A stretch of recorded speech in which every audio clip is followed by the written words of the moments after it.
Neighbours, cheers. You know, do you remember I always said to you that if nobody got you by the time you were 60, then I'd have to have you? How can I forget? Looks like I've blown that one, doesn't it? Well, I don't know. You play your cards right. There's nothing to worry about. Nice and easy. And... Ow! Did that hurt? You squeezed my flipping finger. Now you can go and get that hand seam, can't you, Derek? And no more seams. Huh? No injection? Come on in, come with me. It's all done. You know, I've squeezed my finger, man. I know, it's terrible. You're early. You're complaining? This is what I like, a relatively quiet day to start with. I hope you had your fingers crossed when you said that.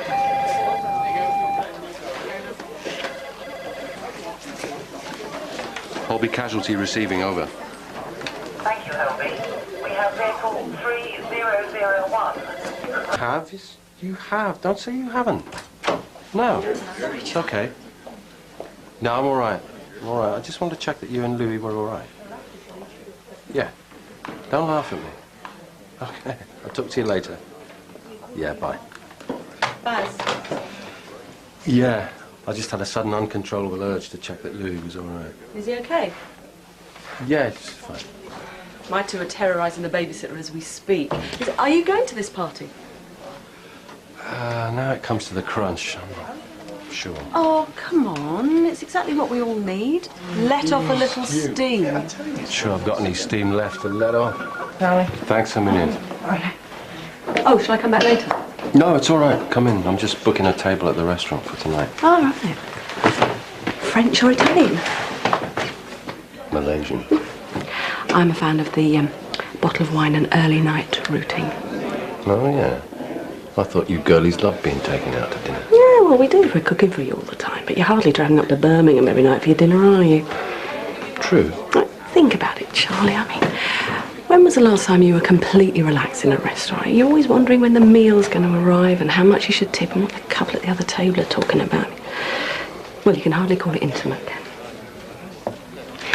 If you've got any more tips on how to seduce my wife, I'd love to hear them. Oh, shut up, then. Duffy? Yeah? I've decided to take your advice, by the way. What's that? I've decided to go for the early night routine. I didn't even bother booking the restaurant. There's nothing like being spontaneous, is there, Charlie? Nope. Sophie... Has Tina talked to you about Kath Banks? Yeah. She thinks I should call the police. What do you think? Well, it's tricky. You could call them against her wishes, but if she's not going to make a complaint, then it's a waste of everyone's time. Exactly. She says she doesn't want to see them. I don't know. I don't think it hurt her. And you've answered your own question.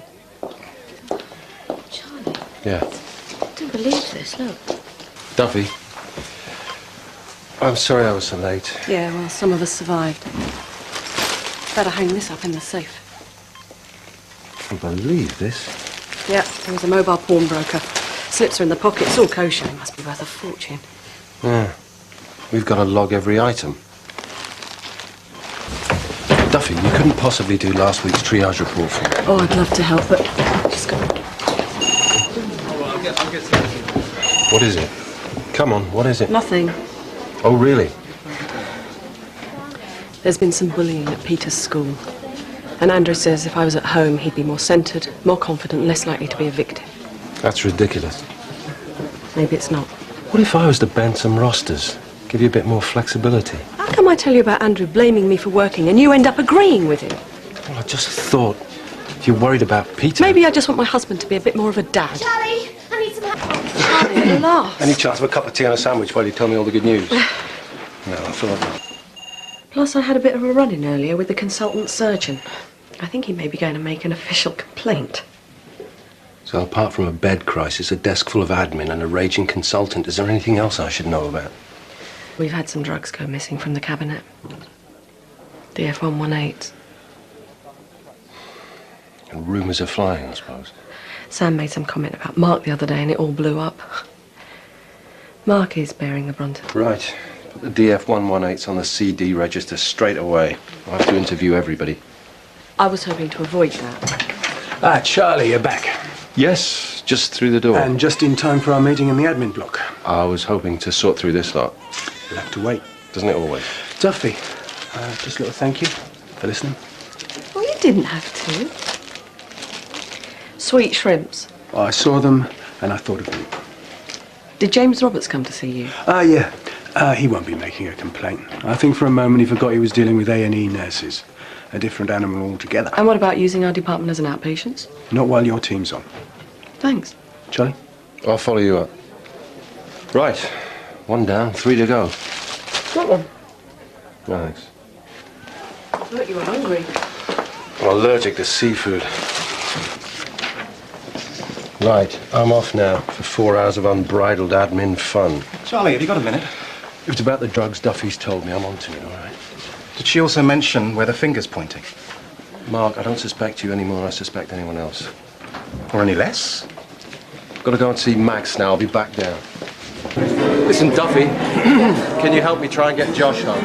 He's had more than enough. Yeah, okay, let's find Amy. She knows all the taxi numbers. Okay, well, I'll get him sorted. You see if you can find her. Charlie, nobody's seen Amy anywhere. She's not at home and she's not at the hospital.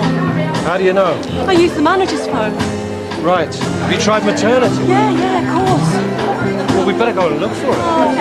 Come on.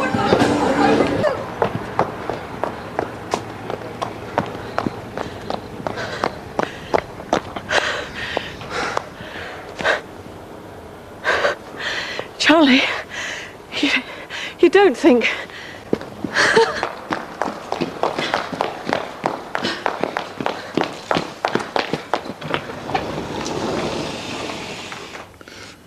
It's a boy. And I delivered him. You're right.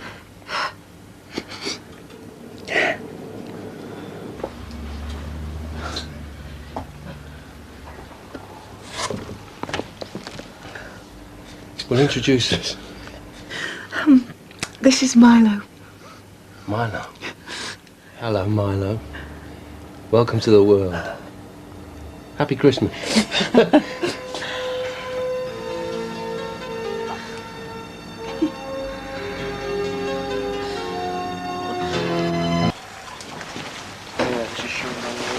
police have been on. They're going to release the baby story for the evening news bulletins. Might jog someone's memory. Or conscience. Yeah. How's the baby? Oh, he's a fighter.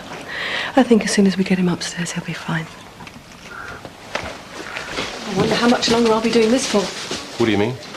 You know, this threat of closure hanging over us. Max told you about that, didn't he? Said it was confidential. Me knowing doesn't make it any less so, does it? No, of course not. Listen, Duffy, if you see Eve before I do, can you tell her that I've managed to find a job for Marius with a cleaning firm? And they're prepared to turn a blind eye on the visa issue. Oh, that's very kind of you. Well, I'm like that. Nothing compared to what she's doing for him, mind you. He's a very lucky man. Be nice to have a friend like that. Oh, we'd all want a friend like that. Listen, Duffy, whatever Eve gets up to is her own business. We've got other things to concern ourselves with. Yeah, but it's not so much fun. It's obvious she's in love with him. Back to work, Nurse Duffy. She is, Charlie. Anyone can see. Give me strength. If I catch you doing that again, I'll call the police. Do you understand? Well done, Duffy.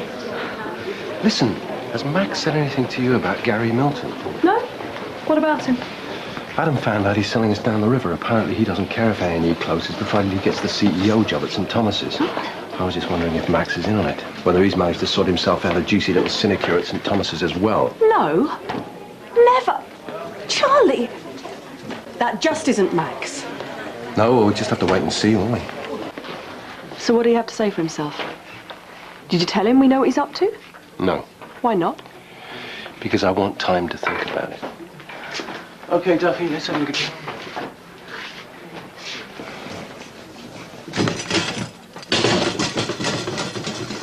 What's up? Max. What about him? Oh, I don't know. A year's time, there probably won't be a department to speak of, so I don't know why I'm bothering. What have you done with Chloe? I've sent her to the staff room for a cup of tea and a sit down. You know who's to blame for all this, don't you? He's got George working all the hours that God sends on his research project. She sends Chloe up to ask him to see a review patient. I know what happened, Charlie. Max is under a lot of stress. We're all under stress. Would you like me to go and talk to him? Eh? Well, he might listen to me. We don't run this department yet, Duffy. I beg your pardon? Shouldn't have said that. Why don't you tell Max that Gary Milton seems happy to sacrifice this department in order to further his own career? Not here, please. Just going to let Gary Milton throw us to the wolves, are you? What precisely am I supposed to do? You could get Max on board. You could leak it to the press. Have you any idea the pressure I'm under? I've got George camped out all over here trying to finish this research project. Sean's got this case hanging over his head. Max is sulking in his office. Chloe's in the staff room in floods of tears. Now you expect me to take on the trust single-handed and save the department. Well, I'm afraid I might not be able to manage most of that before at least mid-afternoon. Why are you taking it out on me? We're supposed to be on the same side. Hello. Yes, I went to see him about 10 minutes ago. He's not showed up yet. No, I'll chase him up again. That was our friend Milton. Why isn't Max in his office where he's supposed to be? Terrific. Let me go. Really. You'll only end up having a row, and that won't do anyone any good. You wanted to see me? I've decided if I'm going to do this thing, I'm going to do it properly. Do what thing? What you want me to do. Blow the whistle. Really? Yeah. I'm going to leak Gary Milton's nasty little secret to the Gazette. Am I doing the right thing? You're doing the right thing. I could lose my job over this. Yeah, I know. If I do, it's your fault. Not through the switchboard, Charlie. It's not got that bad yet, has it?